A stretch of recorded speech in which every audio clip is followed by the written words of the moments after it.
Alrighty, welcome. Today I'm going to be doing a tour of all of the systems, or all of my saltwater tanks. So we're going to get into it right now. So this is the 10 gallon. In this we have some green star polyp. We have some zoas, they're on the other side of that rock.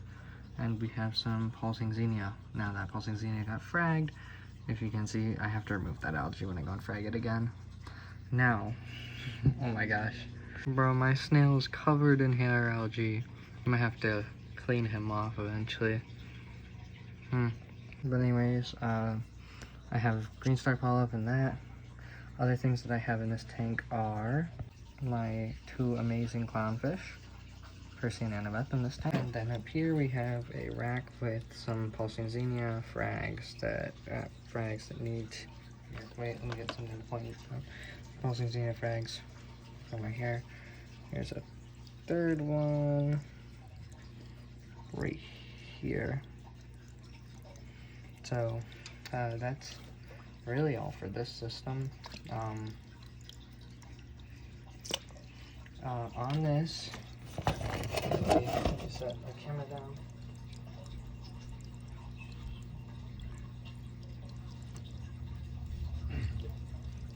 On this tank, we are currently running the Aquarium Masters Power Filter Model 10. You've probably seen that if you watched the video on my review of it. I have nothing but positive things to say about it.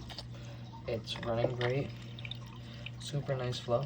I did turn it back up because I moved it to a different part of the tank. Sorry I left the camera down. But just in this, here I'm going to show off my filtration. Bag of carbon, filter pad, and then a sponge. That is the only filtration on this tank. There will be a refugium at some point that will be put onto this tank. Running a big light.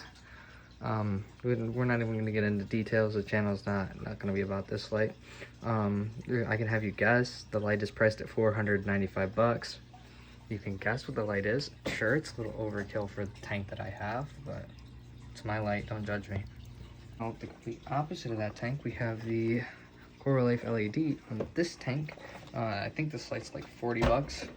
Puts out like so, it puts out enough par. So now we're gonna go into the filtration on this tank. So, boom. So we have charcoal in the back, and we have some xenia frags back here. Those ones are the ones that were getting blown around in the flow. All that stuff. All my tanks have lids, saltwater wise. So in this we just have a filter going, we got an air pump that pumps up the water, and we have some zoanthid frags in this tank. And there's Leo, who still isn't doing too hot. Now if we switch the light over, you can actually see that there's water that comes off of that. You may be asking why there is,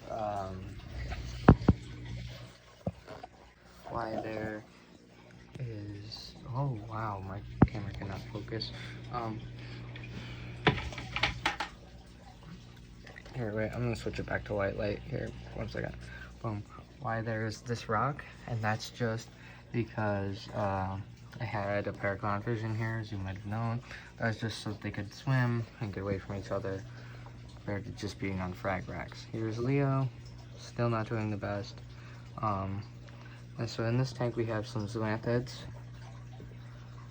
These guys are all closed up because I put them in yesterday. They got dipped. That one's the only one that's opened up so far. I'm planning on covering that in zoas. That's just another frag rock. But there's some more frag rocks down there. I'm gonna be getting like 2 pounds worth of frag rock soon. So obviously I will be, expanding, and I will be doing more videos on the actual fragging for the tanks and all that stuff. This system is currently algae free, and fingers crossed it stays that way. Now, the way that I clean algae actually is a toothbrush. So you just take it in there and you scrub the corals with a toothbrush. I know I usually get some negative feedback every time I do it because people think it is disgusting. And wonder why I do it. So actually, I guess I could show it off right now. Do I have any? Let me see. Alrighty. So now I'm currently sticking my hand into the tank to pull up the Zoa. If you're wondering why I have gloves on, that's just because there are a little bit of cuts on my hands, you know, and I just, Zoas can release stuff that I do not want in my body because it will send me to the hospital. So it's just better to be safe than sorry. And now I'm gonna shut off the camera real fast so I can actually get to scrubbing this. Alright, so I went through and cleaned all my Zoas. They're all closed up and stuff now. So now I'm just gonna let it sit. Now there's several things that could be wrong with Leo. So I'm just gonna wait it out at this point. There's not really much I can do. I've tested everything I can test. Everything has come back, you know. Everything's come back the way it should. You know, nothing's too high, you know. The pH was a little high. I tested that. I brought it down. You know, it's just one of those things for now. It's just a waiting game to see what happens. And I really hope something doesn't happen, but, you know, it's just, you never know. I've started cleaning the sand bed, too. Just to make sure the tank stays clean and all that stuff. So yeah, thank you for watching. I know this is going to be one of my longer videos, but have a great day.